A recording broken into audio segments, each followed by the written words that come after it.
Il y a une histoire un peu triste, mais je veux que ce soir on ait un autre regard sur cette histoire. La femme adultère, une dame qui a été prise en flagrant délit d'adultère. Et là, les responsables religieux de son époque amènent cette dame, ce coupable idéal, vers Jésus. Toi qui prêches la tolérance, toi qui prêches le respect des lois divines, à ton avis, que penses-tu?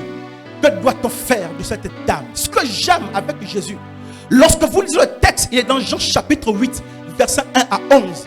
Lorsqu'ils viennent trouver Jésus, Jésus est assis élégamment. Dites élégance. Dites élégance.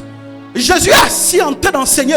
Mais quand on lui pose le problème, ce qui m'intrigue dans cette histoire, c'est que Jésus s'arrête d'enseigner, se coupe et commence à écrire sur le sol. Je me suis souvent demandé qu'est-ce que Jésus écrivait. Dites écriture. Et vous savez, la Bible est un livre extraordinaire. La Bible ne donne pas un détail juste pour s'ennuyer. Parce que le livre de Jean dit, Jésus a fait beaucoup d'autres choses. Si on les écrivait dans la Bible, le monde entier serait rempli de livres. Donc le peu qui a été écrit, c'est des sélections de détails afin que vous sachiez. Donc chaque fois que vous lisez une histoire et que la Bible donne un détail, ce détail en fait attire notre attention. Pourquoi la Bible précise que Dieu se courbe et écrit avec le doigt? Dites le doigt. Exode chapitre 33, la Bible dit que Moïse va sur le mont Sinaï. Parce que Dieu lui a donné rendez-vous et dit, je vais te donner la loi.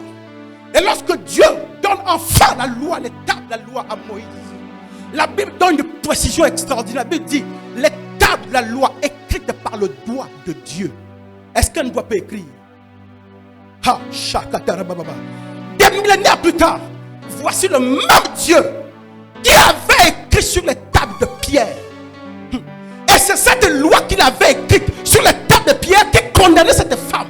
Puis c'est la loi que Dieu avait donnée à Moïse qui avait dit, lorsqu'une femme sera prise en flagrant d'adultère, soit lapidée.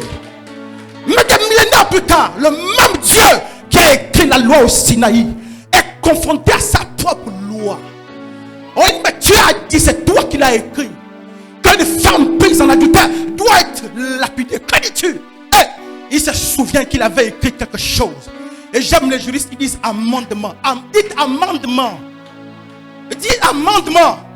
Et là Jésus dit, là je sens qu'en fait cet article-là, je sens que cet article-là mérite une révision constitutionnelle. Et là Jésus prend son doigt, le même doigt avec lequel il a écrit sur les tables. Et là il se coupe. Il n'a plus les tables, mais il a la terre. La terre à partir de laquelle il avait prélevé les tables.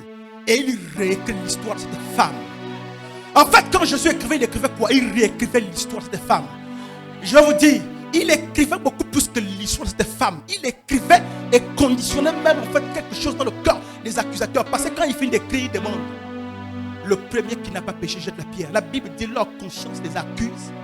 Personne ne jette la pierre et se retourne. On a comme l'impression que quand Jésus écrivait, il écrivait sur leur conscience des réalités.